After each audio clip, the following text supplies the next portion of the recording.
गिबियावनो दुलाय बर' फरायसा आफादनिफ्राय बिटिआरनि नैथि गोरोबथा साननि गोजोन हामलायथि बयनिबो बावहरग्रोबाय। दा दुलाय बर' फरायसा आफादा बे 27 जानुवारियाव 2020 जालांनाय गोरोबथानि सागानगिरि मोनसे आफाद हिसाबै दिनैहाय जोङो गासै जिल्लानि सिङाव बेबादि मोनसे हाबाफारिखौ जों फालिनाय जादों।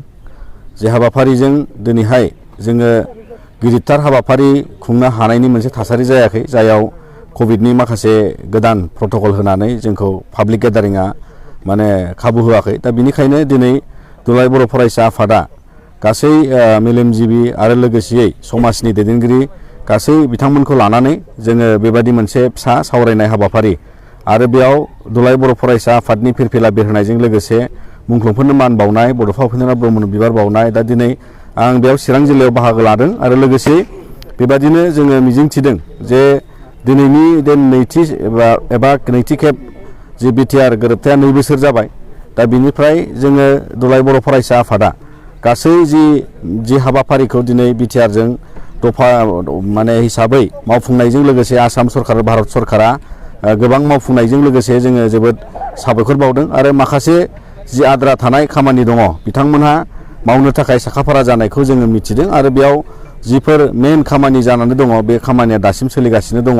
जेरै बिटिआरनि 3.1 क्लजनि जि मोनसे माबा बाउन्डारि बारायनाय आरो बेवहाय कमिसन दानानै जि खामानिखौ मावगासिनो दं, जों दुलाय बर' फरायसा आफादाबो बेवहाय बाहागो जानानै दिनै खामानिया सोलिगासिनो दङ आरो गोदान जाय चेयारमेन थिसननाय जादों बिथांखौ लानानै दिनै बे खामानिया जोबनाय महराव जायगा मोनगोन। मानोना सिगांनि चेयारमेन बिथाङा रुंसारि जाबाय अबथिरायै। दा बिनिखायनो जों गोबां गिदिर जि खामानि जागोन बिनि सायाव फसंथान गायसननाय दिनै गोबां जायगाखौ लानानै प्रप'जाल एबा भारत सरकारा बेखौ गनायथि होनो थाखाय बिथांमोना आजावबाय। दा बिनिखायनो जों गोजोननाय मोनो जे गासै फसंथानफ्राबो फारि जालांजोबगोन आरो बेयाव बिटिआर गोरोबथाखौ लानानै दिनै जोंनि ओनसोलाव गासै बड'लेण्ड हालामाव आरो सारा आसामनि बर' थानाय ओनसोलाव जोंहा मोनसे गेबें थासारि मोनदों। बे जाबाय जोंना गोजोन मोनसे थासारिया जोंनियावहाय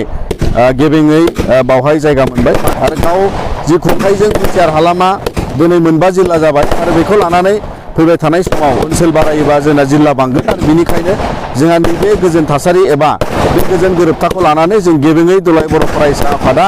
समाज जौगानाय, हारि जौगानाय, रांखान्थि जौगानाय आरो हारिनि हाबा हारिमु आरो सोदोमस्रि सोलोंथाइ बेखौ गेबेङै लांनो थाखाय दुलाय बर' फरायसा आफादा अरायसम खामानि मावदों। नाथाय दिनैबो जाखांनायनि उनाव मोनसे फरायनाय जाबाय थादों जे रन्जन माब्ला उदां जागोन। दा जोंनि बिटिआर गोरोबथानि बाहागोआव जोंहा एक्स एनडिएफबि मेम्बार बिथांमोननि केस विड्रलनि खामानि दं। दा बे खामानिया फारियै हेनियास आरो नन हेनियास बेबादि बाहागोआव बोखांजानाय खामानिया सोलिदों। बिनि अनगायैबो जाय बिथांमोना जेलाव दङ जोङो बिनिखायनो सिगांबो बुंदों आरो अरायबो बुंगोन जे सुक्तिकारि सागानगिरि सासे मानगोनां दैदेनगिरि रन्जन दैमारि बिथाङा जेलाव दङ आरो बिनिखायनो जोङो खावलायदों भारत सरकार आसाम सरकारखौ बिथांखौ थाबैनो उदां अख्राङाव लाबोनांगौ। मानोना बिथाङा सासे सागानगिरि महरै दैदेनगिरि महरै बर' हारिनि गेजेराव दिनै बे गोजोन गोरोबथानि गेजेरजों समाजाव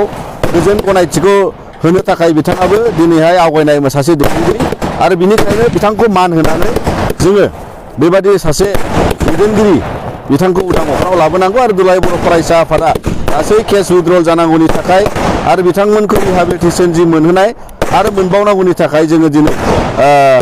मुंख्लंफोरनि अनसुंथाइ मोननांगौनि थाखाय न'खरफोरनो बेफोर गासैखौबो दिनै दुलाय बर' फरायसा आफादा नोजोर बोनानै जयै जोङो सावरायनाय आरो सम जोङो भारत सरकार आसाम सरकारखौ जोङो बिथांमोनखौ मोनसे गोनां बादि जोङो बिथांमोनजों सावरायनानै प्रसार होनाय बा बिथांमोनखौ नारसिननाय बे खामानिखौ जों मावलांबाय थादों। बर'फोरनि आलादा रायजो सिमां नाथाय बिटिआर गोरोबथाया जाबाय बेसेबां जोंनि गांनाय उखैनाया बेसेबां बेसिम सुफुंजाखो आरो बेसेबां दिनै जोङो मोनफ्रोमबो जि मोनसे खोलोबनि सोमावसारनाय जाबाय बर' हारियाव आरो बियो मोनसे जोंनि हादोराव भारतनि गणतान्त्रिक हादोरजों दिनै गोबां रोखोमनि गोबां सोमावसारनाय जाबाय। बर' हारियावबो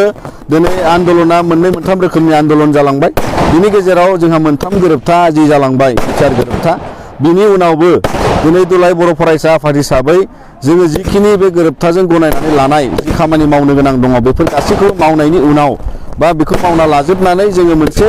लामाखौ जोङो साफा बा जोंनि लामा क्लियार जानायनि मोनसे बिथिंखौ जोङो नोजोर लादों आरो बेयाव आलादा रायजो सोरजिनांगौनि थाखाय दुलाराय बर' फरायसा आफादा जोङो जोंनि गणतान्त्रिक जे सोमावसारनायनि मोनसे थासारि बेखौ जोङो